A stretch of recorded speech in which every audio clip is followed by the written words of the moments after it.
नमः। ओम अनादिसोऽहं कुलस्वामिने नमः। ओम अनादिसोऽहं कुलस्वामिन्यै नमः। ओम अनादिसोऽहं कुलस्वामिने नमः। ओम अनादिसोऽहं कुलस्वामिन्यै नमः। ओम अनादिसोऽहं कुलस्वामिने नमः। ओम अनादिसोऽहं कुलस्वामिन्यै नमः। ओम अनादिसोऽहं कुलस्वामिने नमः। ओम अनादिसोऽहं कुलस्वामिन्यै नमः। ओम अनादिसोऽहं कुलस्वामिने नमः। ओम अनादिसोऽहं कुलस्वामिन्यै नमः। ओम अनादिसोऽहं कुलस्वामिने नमः। ओम अनादिसोऽहं कुलस्वामिन्यै नमः। ओम अनादिसोऽहं कुलस्वामिने आकाशी झेप घेरे पाखरा। आकाशी झेप घेरे पाखरा। सोन्याचा पिंजरा सोनी सोन्याचा पिंजरा। निर्विघ्नं कुरु मे देव सर्वकार्येषु सर्वदा लम्बोदरगणमस्तुभ्यं सततं दूतराधर। निर्विघ्नं कुरु मे देव सर्वकार्येषु सर्वदा।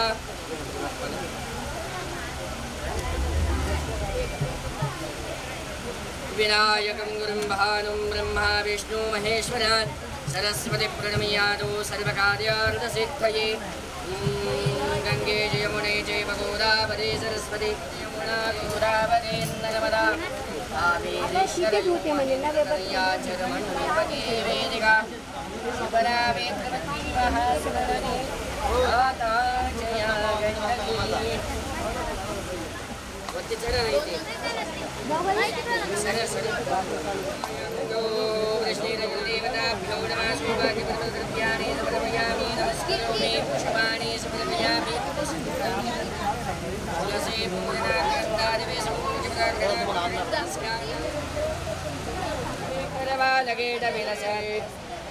महाकाली महालक्ष्मी महागुरुपते जगदम्बायै नमः। मातृदेवताभ्यो नमः। सौभाग्यप्रदद्रव्याणि पुष्पाणि अर्पयामि। नमस्कार।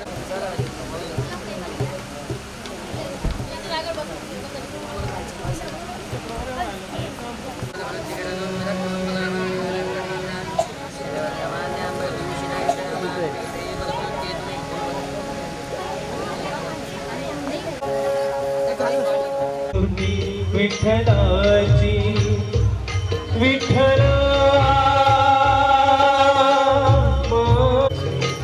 विठू माऊली माऊली जगाची माऊली मूर्ती विठ्ठलाची।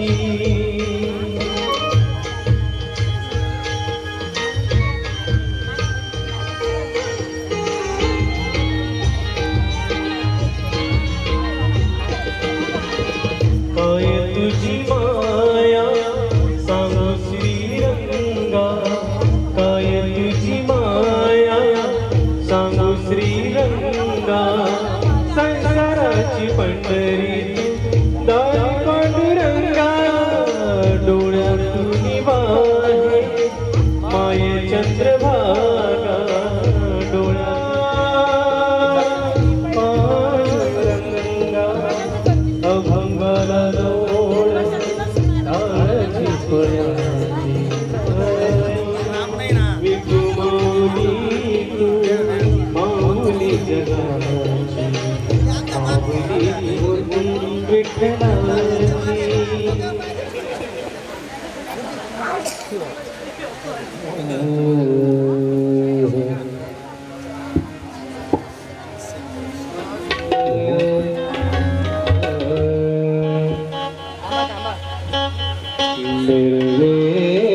निर्विघ्नं कुरु मे देव सर्वकार्येषु शक्तिरूपेण संस्थिता नमस्तस्ते नमस्तस्ते नमस्तस्ते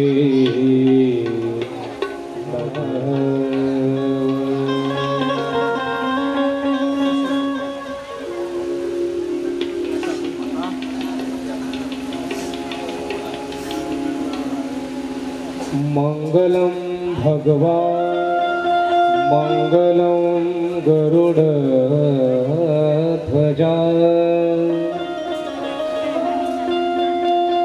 मंगलम पुंडरीकाक्ष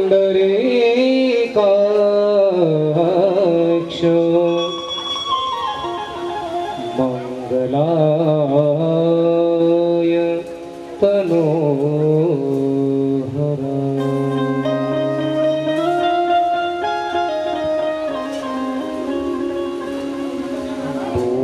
भगवान की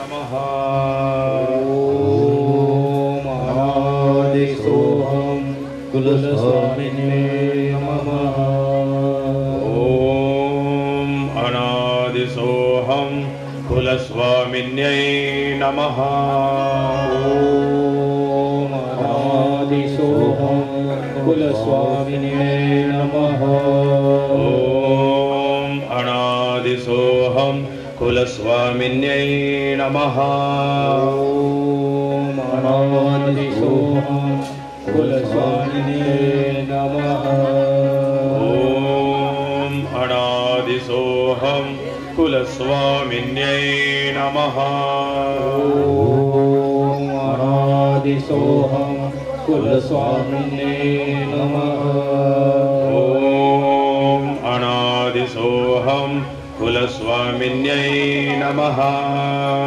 ओम अनादिसोऽहं कुलस्वामिने नमः ॐ अनादिसोऽहं कुलस्वामिन्यै नमः ओम अनादिसोऽहं कुलस्वामिने नमः ॐ अनादिसोऽहं कुलस्वामिन्यै नमः ओम अनादिसोऽहं कुलस्वामिने नमः ॐ अनादिसोऽहं कुलस्वामिन्यै नमः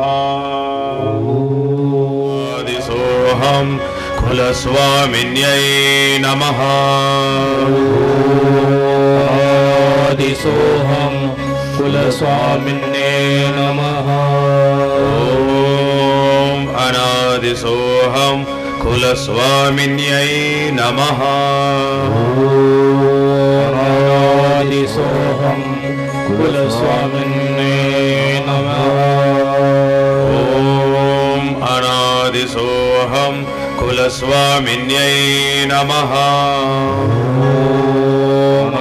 अनादिसोऽहं कुलस्वामिने नमः ॐ अनादिसोऽहं कुलस्वामिन्यै नमः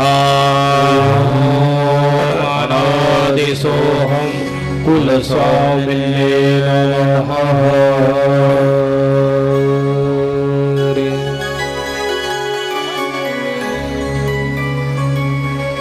श्री गणेशाय शिवाय नमः। श्री सरस्वत्यै नमः। श्री गुरुभ्यो नमः। श्री माता पितुः चरणकमलेभ्यो नमः। एकदन्तो महाबुद्धि सर्वज्ञो गणनायक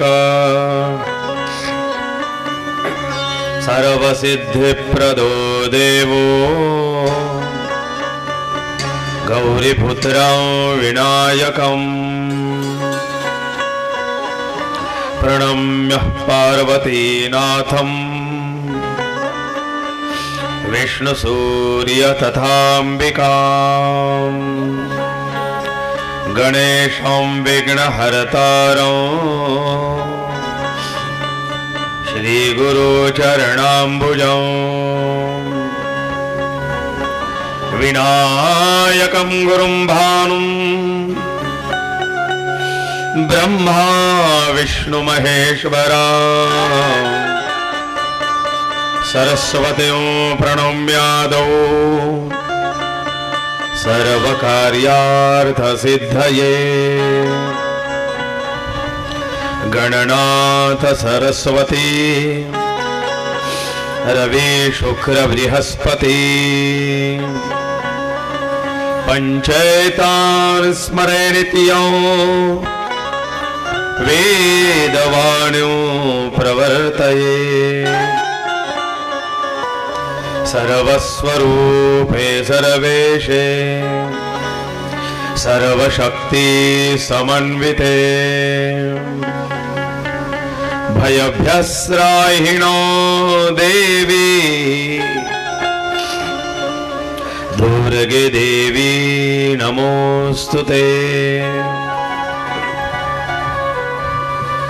उमा गौरी शिवा दुर्गा वरदा भगवती तथा कुलदेवी तु चामुण्डा रक्षन्तु बालकं सदा। दुर्गे स्मृता हरसि भीतिमशेषजन्तो स्वस्ते स्मृतामतिमतीव शुभां ददासि। दारिद्र्यदुःखभयहारिणिका त्वदन्या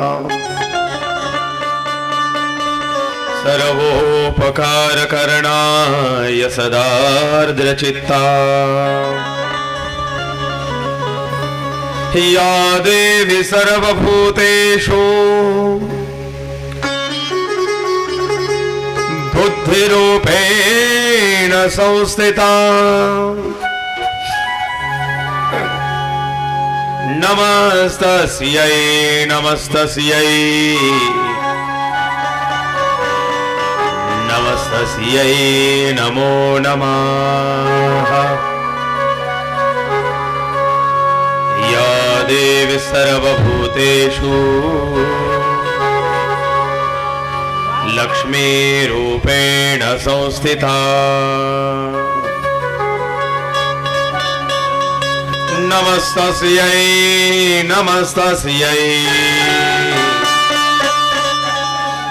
नमस्तस्यै नमो नमः।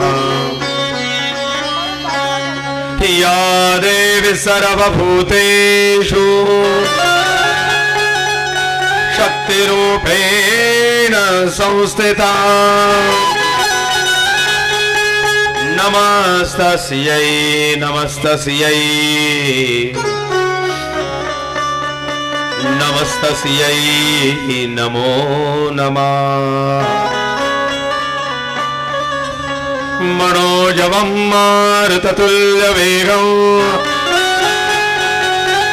जितेन्द्रियं बुद्धिमतां वरिष्ठं वातात्मजं वानरयूथमुख्यं श्रीरामदूतं शरणो प्रपद्ये नमोऽस्तुते व्यास विशालबुद्धे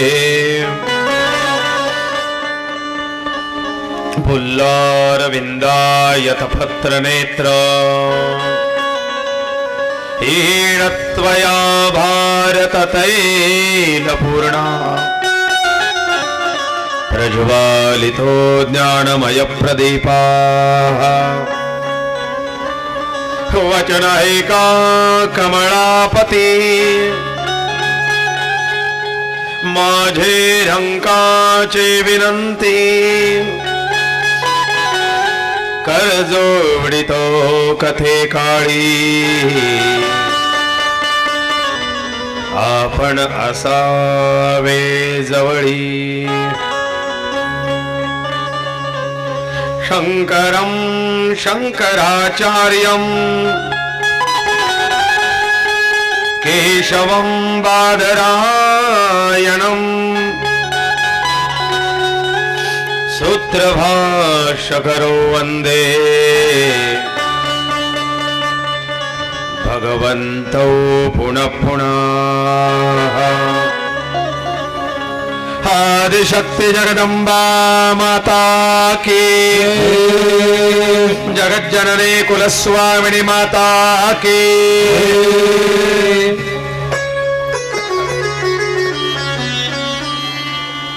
प्रस्तुत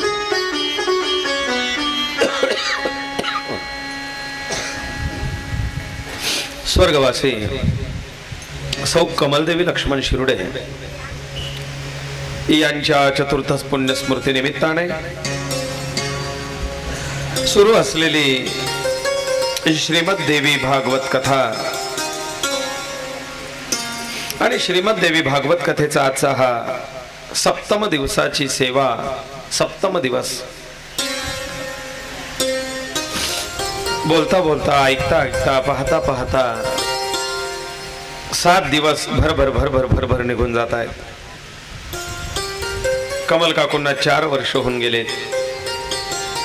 ते जसे कळून आले नाही तसे या कथेचे सुद्धा 7 दिवस कळून आले नाहीत.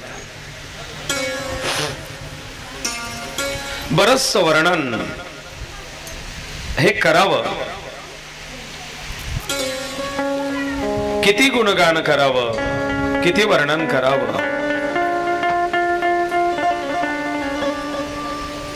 दिवस पुरणार नाही, काळ पुरणार नाही, वेळ पुरणार नाही. परंतु काल वेळेची मर्यादा ही असल्यामुळे कुठेतरी विराम घ्यावा लागतो, थांबावं लागतं. आणि म्हणून काल कृष्ण चरित्र जरी सुंदर असलं तरी थोडं धावतं घ्यावं लागलं, कारण आज भगवतीच्या काही लीलांचं वर्णन गुणगान आपल्याला करायचं आहे.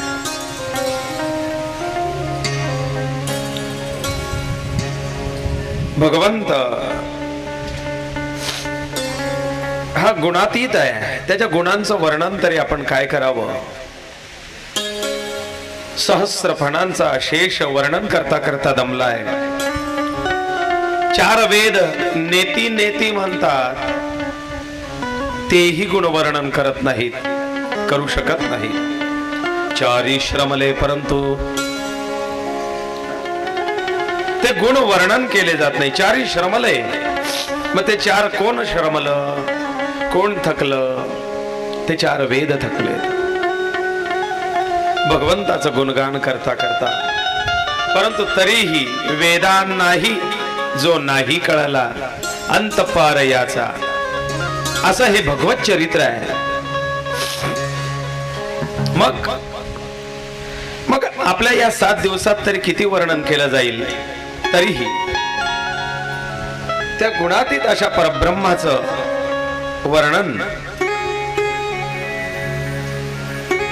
आपण यथाशक्ती यथासंभव यथामती करण्याचा प्रयत्न करीत आहोत. हे कृष्ण चरित्र राजा जन्मेजयाला सांगितल्यानंतर महर्षी वेदव्यास स्तब्ध झालेत. त्यावेळेला राजा जन्मेजय विचारतोय, गुरुदेव, भगवंत राम, भगवान कृष्ण हा सर्व समर्थ असूनही यांना यांच्या जीवनातले प्रसंग टाळता आले नाही. मग याच्यात राम श्रेष्ठ आहे, कृष्ण श्रेष्ठ आहे, विष्णू श्रेष्ठ आहे की शिव श्रेष्ठ आहे की देवी श्रेष्ठ आहे?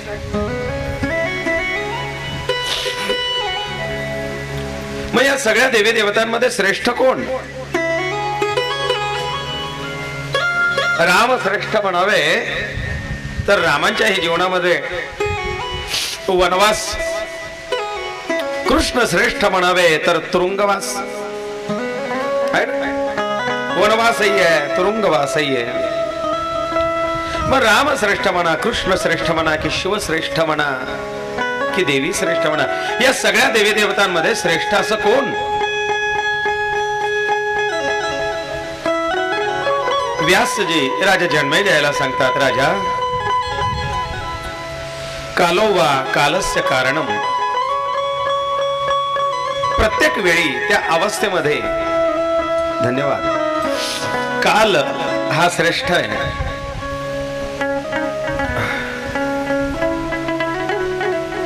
श्रेष्ठ ना विष्णू आहे, श्रेष्ठ ना कृष्ण आहे, श्रेष्ठ ना राम आहे, ना श्रेष्ठ शिव आहे, ना श्रेष्ठ देवी आहे. श्रेष्ठ काय तर काळ आहे. आणि म्हणून त्या त्या काळानुसार त्या देवी देवतांचं श्रेष्ठत्व सिद्ध होत असतं.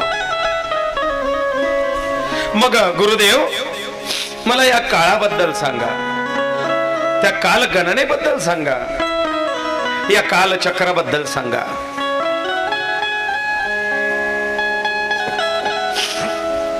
बघा,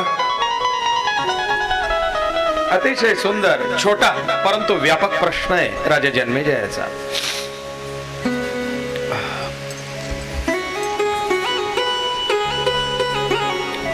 श्रेष्ठ असूनही एक काळाचं कारण, काळाचं बंधन या सगळ्या देवतांना आहे, त्यांच्या लीलांना आहे, त्यांच्या गुणांना आहे, त्यांच्या चरित्राला आहे. मग असा तो काळ महर्षी वेदव्यास सांगतायत.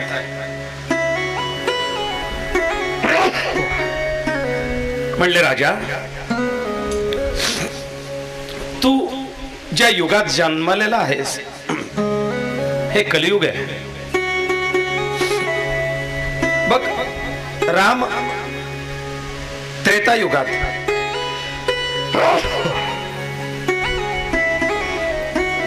कृष्ण द्वापार युगात आणि तू झालायस कलियुगात. मग या अशा अवस्थेमध्ये कली त्या त्या युगामध्ये ते ती देवता, ते ते तत्व श्रेष्ठ असतं.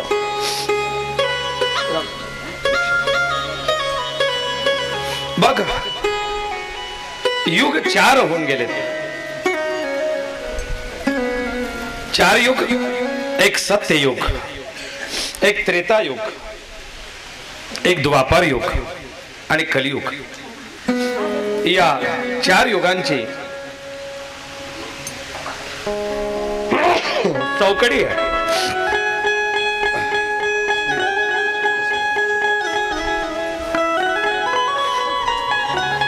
कालगणना अशी असते, सत्ययुगाचं आयुष्य सगळ्यात जास्त आहे. सत्ययुग दीर्घायुषी आहे. 28,000 17,28,000 एवढं आयुष्य सत्ययुगाचं आहे. 17,28,000 वर्ष.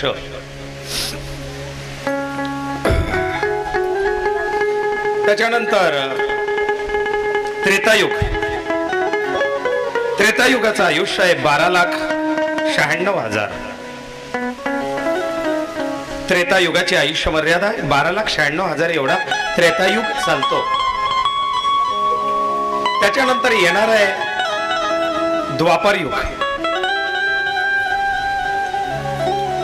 द्वापार युगात म्हणजे द्वापार युगाची आयुष्य मर्यादा 8,64,000 आहे. आणि कलियुग 4,32,000 वर्षांचा कलियुग सांगितला आहे. किती? 4,32,000 वर्ष एवढं कलियुगाचं आयुष्य आहे.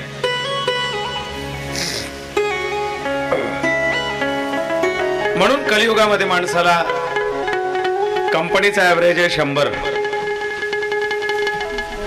ऑन रोड किती चालते त्याची गॅरंटी नाही, पण कंपनी देते 100चा ऍव्हरेज कलियुगातल्या माणसाला.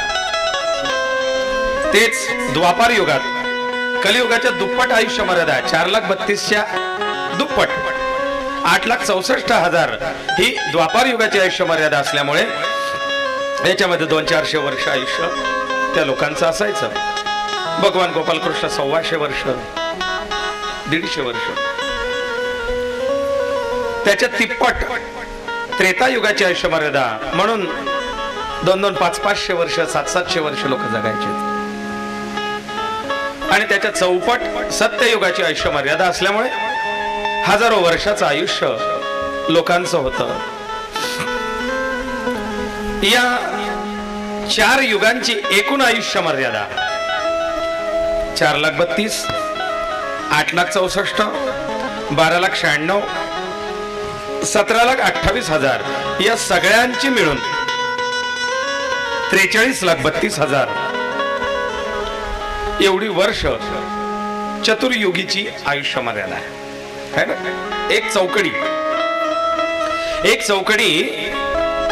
43,32,000 वर्षांची एक चौकडी होते. असे याला एक चौकडी असं म्हणतात. 4 युग निघून गेले की एक चौकडी किंवा एक महायुग असं म्हणतात. 4 युग त्याचा एक महायुग. असे 71 महायुग निघून गेलेत की एक मन्वंतर होत असतं. एक मन्वंतर होत. असे 14 मनू झालेत की एक कल्प होत असतो. आता श्वेतवराह कल्प चालू आहे. आताचा कल्प कोणता आहे? श्वेतवराह कल्प. आताचा जो मनू आहे हा वैवस्वत मनूचं आधिपत्य आहे. असे 1000 महायुग झालेत की ब्रह्मदेवाचा एक दिवस. 1000 महायुग. 1000 महायुग म्हणजे सत्ययुग, त्रेतायुग, द्वापारयुग, कलियुग. 4 गेले की एक युग. असे 1000 युग झालेत की ब्रह्मदेवाचा एक दिवस. आणि पुन्हा असे 1000 युग झालेत की ब्रह्मदेवाची एक रात्र. म्हणजे 2000 महायुग. 2000 महायुग झाले की ब्रह्मदेवाचा एक दिवस रात्र 24 तास पूर्ण होतात. आता ब्रह्मदेवाचं आयुष्य किती आहे? आता ब्रह्मदेवाचं वय काय चालू आहे? 2000 वर्ष गेलेत की ब्रह्मदेवाचा एक दिवस आणि एक रात्र होतो. असं आताचे जे चालू वर्तमान ब्रह्मदेव आहेत त्यांचं आयुष्य किती आहे? किती वयाचे आहेत? देवी भागवत ग्रंथ सांगतो की 50 वर्ष आणि 51व वर्ष ब्रह्मदेवाला सुरू आहे. सध्याचे वर्तमान ब्रह्मदेव 51 वर्षाचे आहेत. आणि या 51 वर्षाचा पहिला दिवस चालू आहे ब्रह्मदेवाचा. 50 वर्ष पूर्ण होऊन 51व्या वर्षाचा पहिला दिवस सुरू आहे. या कलियुगाचे आता जे कलियुग चालू आहे आपलं, या कलियुगातले किती वर्ष संपलेत? आपण म्हणतो ना घोर कलियुग आला. आता का कलियुगाचा अंत होणार आहे का? हे जग अंताला जाणार आहे का? जग बुडणार आहे का? एवढ्या लवकर नाही. खूप काही पाहायचंय. मग या कलियुगाच्या एकूण आयुष्यातून म्हणजे 4,32,000 एवढ्या आयुष्यातून कलियुगाची फक्त 4,05,125 वर्ष पूर्ण झालेले आहेत. कलियुगाचे फक्त 5,125 वर्ष कलियुग लागून पूर्ण झालेले आहेत. 4,26,875 वर्ष कलियुगाचे बाकी आहेत.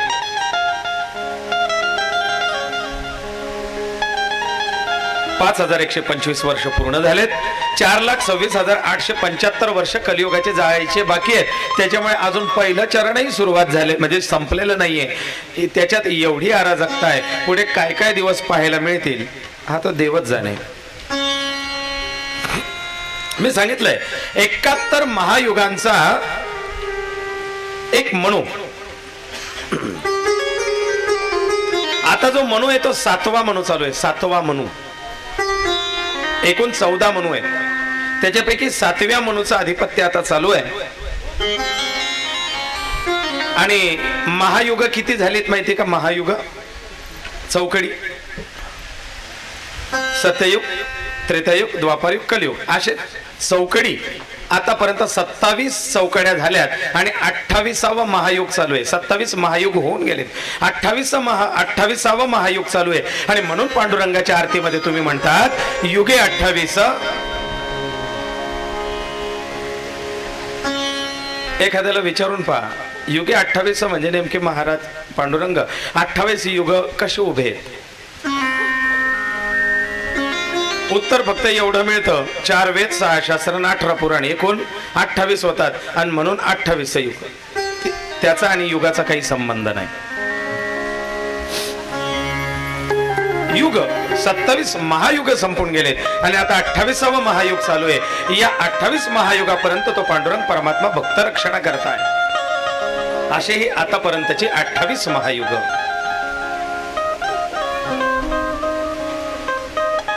चतुर्युग सहस्राणि दिनमेकं पितामहं पितामह सहस्राणि विष्णोर्घटिकमेव च. चतुर्युग सहस्राणि 4 युग 4 युग 4 युग असे ज्या वेळेला 1000 वेळेला परिपूर्ण होतील त्या वेळेला ब्रह्मदेवाचा एक दिवस. असे 1000 ब्रह्मदेवांचं आयुष्य पूर्ण होतं.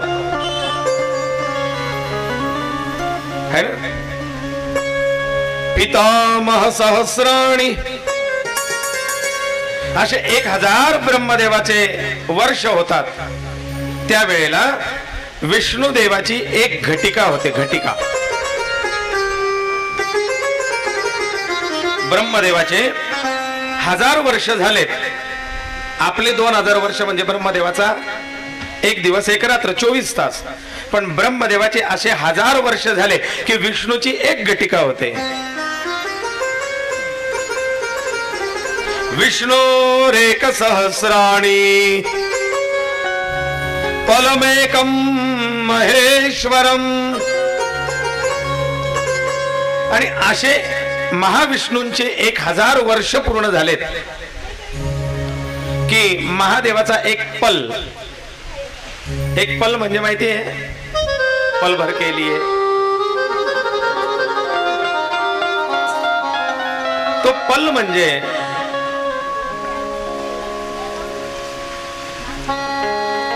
पळी सेकंद. आपल्या सेकंदाचाही काही अंश कमी, सेकंदापेक्षा काही अंश कमी असा तो पल असतो. निमिष म्हणजे एक पापणी लवते आणि उघडते याला वेळ लागतो त्याला म्हणतात निमिष. आणि या निमिषाच्या पेक्षा थोडी अधिक गती किंवा अधिक वेळ हा पल.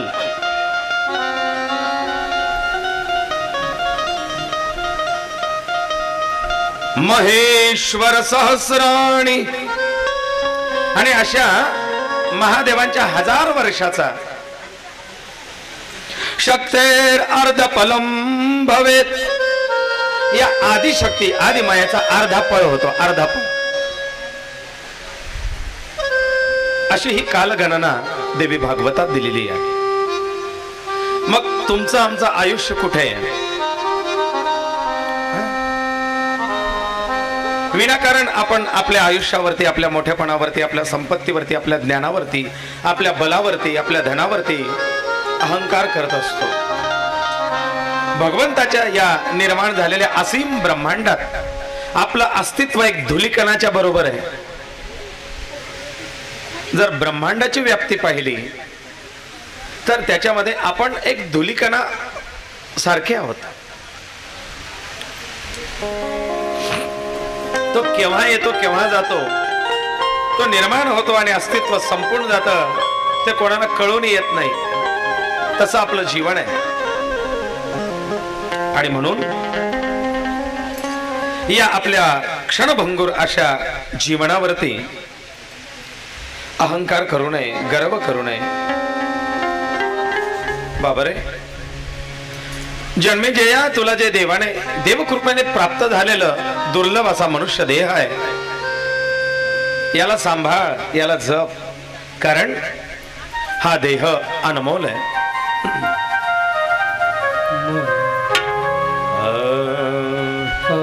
मनुष्य जन्म अनमोल रे, मिट्टी में मत घोल रे, अब ये मिला है फिर न मिलेगा, कभी नहीं कभी नहीं कभी नहीं रे.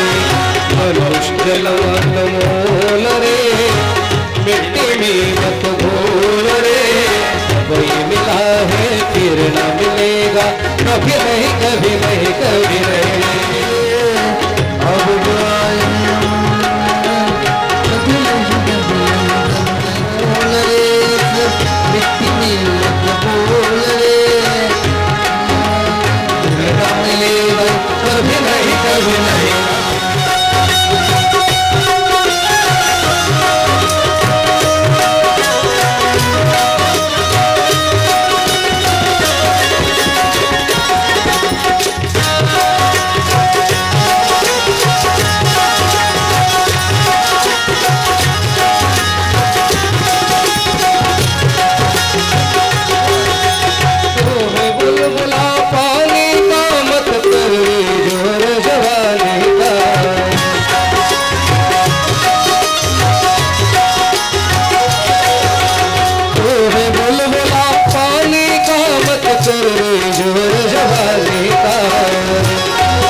अशा दुर्लभ मनुष्य देहाला जो अब ही मिला है फिर न मिलेगा,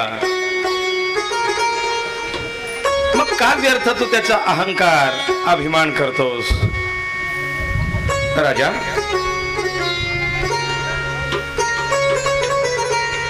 बघ, जगदंबेची शक्ती आणि जगदंबेचं सामर्थ्य काय हे या कालगणनेवरतून तुला लक्षात आलं असेल. रुद्रहीनम विष्णुहीनम प्रवदन्ति नरादीपम.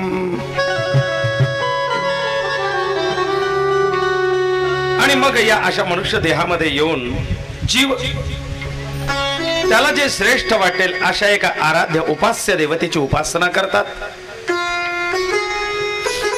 याच शक्ती तत्वाला, याच ईश्वरी तत्वाला कोणी शिव म्हणतं, कोणी राम म्हणतं, कोणी कृष्ण म्हणतं, कोणी विष्णू म्हणतं, कोणी गणपती म्हणतं, कोणी सूर्य म्हणतं, कोणी गायत्री म्हणतं. यम शैवा इति मुपासते शिव ब्रह्मेति वेदांतिनो, बौद्धा बुद्ध इति प्रमाण पटवा, करते नैयायिका, अर्हन्नित्यत जैन शासनरता, कर्मेति मीमांसका, सोऽयं व्यो विदधातु वाञ्छितफलम् त्रैलोक्यनाथो हरी। जो जो ज्या ज्या भावनेने ज्या ज्या स्वरूपामध्ये ज्या ज्या नावाने ज्या ज्या रूपाने माझी उपासना करतो त्याच्या त्या रूपात त्या नावाने त्या स्वरूपात मी त्याच्या मनोकामना पूर्ण करत असतो। त्याच्या कल्पिलेल्या त्या रूपात मी त्याला दर्शन देत असतो।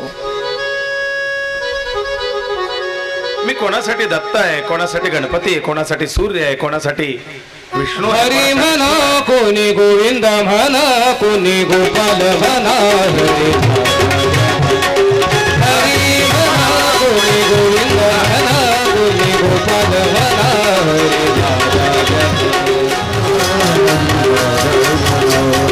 हरी म्हणा कोणी गोविंद म्हणा कोणी गोपाल म्हणा।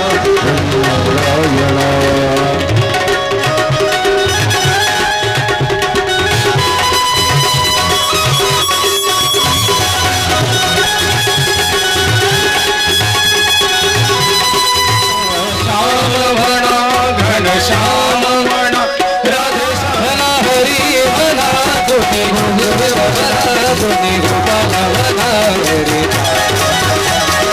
हरी म्हणा कोणी गोविंद म्हणा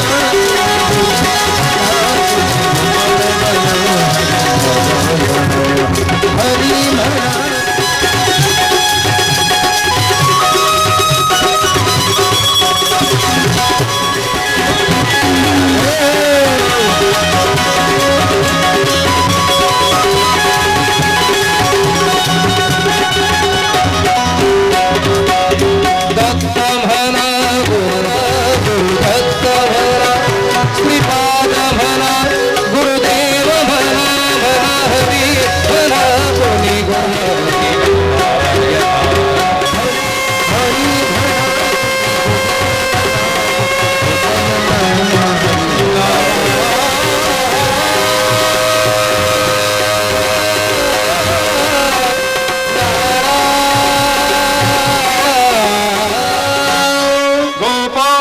कृष्ण भगवान की।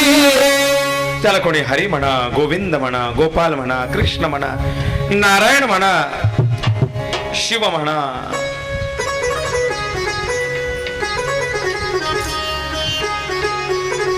असं तो जगाला आपल्या ज्ञानाने जिंकून घेणारे आद्य गुरु शंकराचार्य इथे शक्ती पुढे नतमस्तक झाले। हे त्या शक्तीचं सामर्थ्य आहे। भगवान विष्णूचे अवतार माऊली ज्ञानेश्वर ज्ञानोबा सुद्धा ज्या शंकराचार्यांच्या मार्गदर्शनानुसार भक्ती मार्गात चालतायत बघा। हा हा महाविष्णूचा अवतार आहे पण भक्तीचा मार्ग भाष्यकारा ते वाट पुसतू माऊली स्वतः म्हणतात। इकडे तुकोबांनी काय सांगितलं, शरण शरण हनुमंता काय भक्तीच्या त्या वाटा मज दावाव्या सुभटा। तुकोबा हनुमंतरायांना भक्तीचा मार्ग पुसतात आणि ज्ञानोबा डायरेक्ट महादेवाला शंकराचार्यांना आद्यगुरु शंकराचार्य त्यांनी जो भक्ती मार्ग प्रदीप भक्ती सूत्र जी ठेवली आहेत त्यांच्या मार्गाने मी पुढे चालतोय असं ज्ञानोबा सांगतात। भाष्यकारा ते वाट पुसतो। मग भाष्यकार कोण आहे? आपण रोज घेते सूत्र भाष्य करो वंदे भगवंत पुनः पुन्हा। मग भाष्यकार हे शंकराचार्य आणि महर्षी वेदव्यास हे दोन भाष्यकार होऊन गेले। मग यांनी केलेल्या त्या वेदांच्या भाष्यावरती मी पुढे चालतोय असं ज्ञानोबाराय म्हणतात, जो ज्ञानाचा सागर आहे। त्यांनीही कुठेतरी लीनता घेतली, कारण गुरु शिवाय ज्ञान नाही। राजा प्रत्येकाच्या जीवनामध्ये सुखदुःख भोग हे येतच असतात। कारण प्रत्येकाच्या जीवनात 3 प्रकारची कर्म त्याला चिकटून आहेत. एक सत्वगुण, एक रजोगुण आणि एक आहे तमोगुण. हे त्रिगुण चिकटतात, त्याप्रमाणे 3 कर्म ही चिकटतात. याला म्हणतात संचित, क्रियमान आणि प्रारब्ध. काही संचिताचे भोग असतात, काही क्रियमान भोग असतात आणि काही प्रारब्धाचे भोग असतात. आपण म्हणतो मी देवाचं एवढं करतो, मी देवाचं तेवढं करतो, मी देवाचे इतके व्रत केलेत, अमुक केलेत, तरी आमच्या अशी पीडा. काही देवकृत पीडा आहेत, काही पितृकृत पीडा आहेत, काही स्वकृत पीडा आहेत. तुमचं सुकृत आणि या पीडेला कारणीभूत असतात हे संचित, क्रियमान आणि प्रारब्ध. राजा तुला याबद्दल थोडं सांगतोय. कारण संचित कर्म म्हणजे पूर्वी जे केलेलं कर्म आहे, जे साठवून साठवून साठवून कधीतरी त्याचा उद्रेक होतो आणि ते कर्म फलीभूत होतात. जैशी संचिताची उभारी तैशी दशा उपजे शरीरी, भोग भोगविती नानापरी संचिताचे मिशे. मग जसं संचित साठलेलं असेल त्याप्रमाणे माणसाला वागायची बुद्धी होते, तो तसं वागू लागतो. आपण फार बदल करण्याचा प्रयत्न केला तर त्याच्यात फारसा बदल आपण करू शकत नाही. का? कारण त्याचं ते संचित जोर मारत असतं. आणि म्हणून भोग भोगविती नानापरी संचिताचे मिशे, आणि ते संचित भोग भोगायला कारणीभूत ठरतात. संचिताचे भोग वेगळे. दुसरा एक क्रियमान, जे वर्तमान कालामध्ये आपण कार्य करत असतो, या कार्याचा इफेक्ट, या कार्याचं फळ म्हणजे क्रियमान काळ. हे वर्तमानात करत असलेले पाप दोष याचा लगेच परिणाम होतो, त्याला क्रियमान असं म्हणतात. एखाद्याला शिवी दिली, त्याने गालफाडात मारली, क्रियमान कर्माचा लगेच हिशोब चुकता. हा मालकाला अरे तुरे करून पडला, मालकाने नोकरीवरून काढून टाकलं, हे क्रियमान कर्माचा लगेच हिशोब. जे क्विक रिझल्ट देतात ते क्रियमान कर्म, जे थोडे कालांतराने रिझल्ट देतात ते संचित कर्म. आणि प्रारब्ध हे जन्मोजन्मीची केलेली कर्म ते फळ देतात, त्याला म्हणतात प्रारब्धाची कर्म. या प्रारब्ध कर्माला काळाची प्रेरणा होते आणि त्यानुसार ते फळ देत असतात, है ना. प्रारब्ध जसं भीष्माचार्यांना बाणांच्या शय्येवरती झोपवलं, ते त्यांचं प्रारब्ध कर्म, मागच्या काही जन्मांचं फळ. याला प्रारब्ध कर्म म्हणतात. फार मागची जन्म जन्मांतरीची कर्म ती फळाला येते, त्याला प्रारब्धाचे भोग असं म्हणतात. आपण बघितलं मागे, राजा अरे तुझ्या प्रारब्धात संततीचा योग नाही,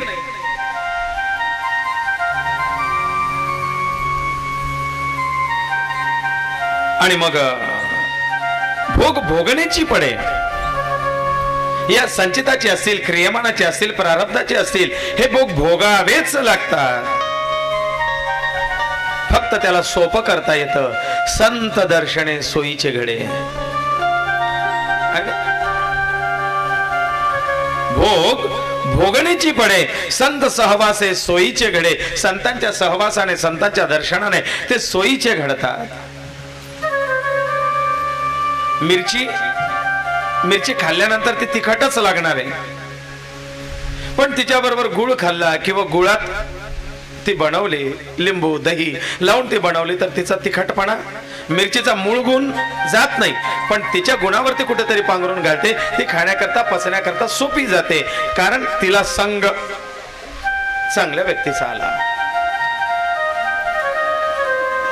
ते भोग भोगण्याची पडे, पण संत संगे सोयीचे घडे. समर्थ सांगतात, घडे भोगणे सर्व ही कर्म योगे जनी मूर्ख तो खेद मानी भी योगे. अरे बाबा, जे भोग भोगावे लागतात ना, ही सगळी तुझ्याच कर्माची फळ आहेत. तू विनाकारण याला त्याला दोष देऊन मोकळा होतो. तुमच्यामुळे असं झालं, तुमच्यामुळे तसं झालं. नाही, कारण जे कर्म केलेत तेच तर फळाला आलेत. भोगाले केले कर्म झाले, तुझी भोगाले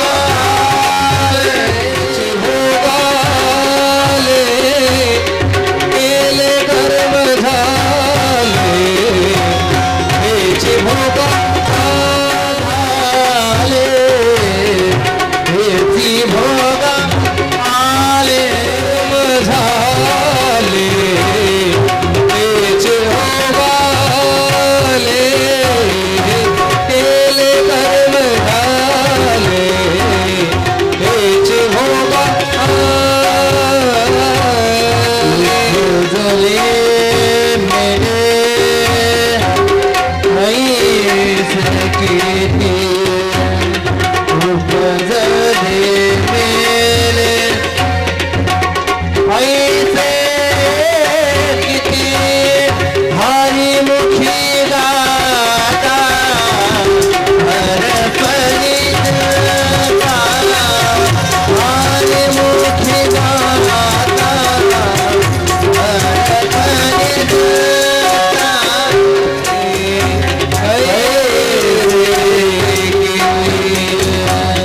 भारी मुखी गाता